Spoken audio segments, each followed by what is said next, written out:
같지 않다 해야 되나? 어떻게 이 시대에 이 나라에서 계엄령을 내릴 생각을 하지? 너무 충격이었던 것 같아요. 못하는 건 알고 있었는데 너무 계엄령 이거는 솔직히 너무 심했다고 생각했어요. 저는 그래서 한 번쯤은 이런 걸 나와서 목소리를 내야 될 것 같다. 합당한 처벌을 정말 민주주의 사회에서 반드시 합법적으로 받았으면 좋겠고, 이런 위험 속에서 우리가 계속 있으면 안 되겠다라는 생각을 많이 해서 자리에 나오게 됐습니다. 가족과의 따뜻한 저녁 시간을 포기하고 겨울밤 거리로 나온 시민들. 작지만 눈부신 촛불을 하나씩 켜든 이들의 목소리를 들어봅니다. 지난 12월 3일 밤 대통령이 긴급 대국민 담화를 발표했습니다. 저는 북한 공산 세력의 위협으로부터 자유 대한민국을 수호하고 우리 국민의 자유와 행복을 약탈하고 있는 파렴치한 종북 반국가 세력들을 일거에 척결하고 자유 헌정 질서를 지키기 위해 비상계엄을 선포합니다. 몰래카메라를 의심케 했던 대통령의 계엄령 선포. 계엄사령부의 포고령 제1호가 발표되고 국회에 무장한 군인들이 밀고 들어오면서 국민들은 밤새 공포에 떨어야 했습니다. 계엄군이 본청에 진입하는 일촉즉발의 상황. 어렵사리 모인 국회의원들은 재석자 만장일치로 비상계엄 해제 요구 결의안을 통과시킵니다. 비상계엄 해제 요구 결의안은 가결되었음을 선포합니다. 윤석열 대통령은 비상계엄 선포 6시간 만에 다시 계엄 해제 담화를 발표합니다. 존경하는 국민 여러분, 국회의 계엄 해제 요구가 있어 계엄 상호에 투입된 군을 철수시켰습니다. 바로 국무회의를 통해 국회의 요구를 수용하여 계엄을 해제할 것입니다. 사태가 일단락되는 듯 했지만 분개한 시민들은 밤새 뜬 눈으로 국회를 지켰습니다. 다음 날 아침, 각계각층의 강원도민들도 도청 앞에 모여 목소리를 높였습니다.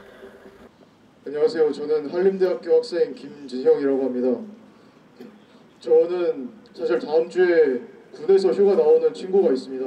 근데 다음 주에 휴가 나오면은 뭐 술이라도 한번 사주겠다고 제가 얘기를 했는데 아마 못 나올 것 같습니다. 그런데 만약 어젯밤에 계엄령이 선포가 되었다면 그 친구와 저는 적이 되어서 서로 맞서는 그런 상황에 왔을지도 모릅니다. 그런 생각을 하면서 어젯밤을 보내고 있었습니다. 이것이 윤석열이 지금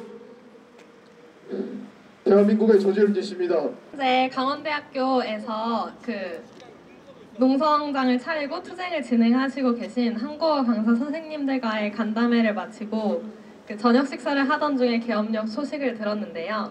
앞으로 대학교에서 또 다른 청년 학생들과 함께 이 정부에 대해서 청년들의 목소리를 내고 저희도 함께 할 수 있는 일을 열심히 찾아서 적극적으로 해나가도록 하겠습니다. 강원대학교와 한림대학교 그리고 춘천교육대학교 총학생회에서는 순차적으로 비상계엄 선포를 규탄하는 입장문을 발표했습니다. 시험 공부로 바쁜 시기, 학생들의 마음은 착잡합니다. 역사에서 보면 계엄령 내려지면 보통 많은 사람들이 죽거나 다치고 하니까 지금 또 설마 그런 일이 벌어질까 하는 걱정이 컸던 것 같아요. 어떻게 이 시대에 이 나라에서 계엄령을 내릴 생각을 하지? 너무 충격이었던 것 같아요. 이런 사람이 이 나라의 국가원수라는 게. 계엄령이 지금까지의 법을 모두 무시하는 법인 거잖아요. 하다못해 우리의 그냥 의견을 말하는 것조차 이제 조심스러워야 된다는 게 갑자기 지금까지는 그냥 자유롭게 내 의견을 말할 수 있던 사회가 그냥 그저 그 말 한마디만으로 이제 그 모든 활동이 제한된다는 게 너무 충격이었고 안타까웠습니다. 자유민주주의 국가에서는 절대 일어나서 안 될 일이었고요. 그 다음에 대통령이 소통보다는 물리적인 통제와 물리적인 통치를 통해서 정치적 그 양극화라는 부분을 본인이 더 독점하려고 하는 그런 모습이 과연 이 자유민주주의 국가에서 일어날 일인가 하는 좀 생각이 좀 들었고요. 과연 이 나라의 청년들이 무엇을 배우고 이 나라 정치에 더 큰 기대를 가질 수 있을까 하는 그런 걱정과 안타까움이 매우 컸습니다. 비상계엄 해제 담화가 발표된 4일 저녁, 춘천 시민들이 거두사거리에 모였습니다. 누가 일정을 미리 알려준 것도 아닌데 퇴근 시간 후 시민들의 발걸음은 한대로 모여들었습니다. 반란의 우두머리는 사형 또는 무기징역에 처하도록 되어 있습니다. 어제 밤 10시 반에 윤석열 대통령이 사실 그 말도 안 되는 비상계엄을 선포했잖아요. 그 방송을 본 시민들이 여러 경로를 통해서 연락들이 많이 왔었고 각종 단톡방에서 우리가 지금 이대로 있어서는 안 되는 것 아니냐 이런 이야기들이 있었고 매일 이 자리에서 촛불 집회를 진행한다 이렇게 결정이 됐습니다. 그래서 급작스럽게 사실 시민들한테 알릴 이 시간이 없었거든요. 그런데 불구하고 오늘 많은 분들께서 같이 해주셨고 불경기 속에 하루하루 생계 이어가기도 바쁜 서민들. 하지만 국민의 목소리를 내야 한다는 생각으로 다들 작은 촛불을 밝혔습니다. 제가 어제 자고 있어서 오늘 아침에 들었는데 이게 무슨 일이지 싶고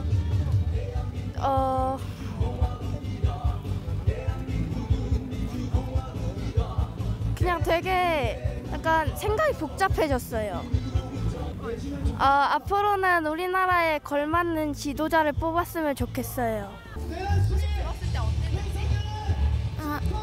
학교도 잘 못 나가고 영장 없이 바로 구속하다 보니까 고문에도 모르고 죽어도 가족만 아니까 그게 너무 슬프고 무서운 것 같아요. 계엄령에 대한 아픈 기억을 가진 나라. 이미 역사를 통해 국민들은 자유의 소중함을 누구보다 뼈저리게 알고 있었습니다. 거리로 나선 시민들의 바람은 거창한 게 아닙니다. 평소와 다름없는 소중한 일상을 지켜나가는 것.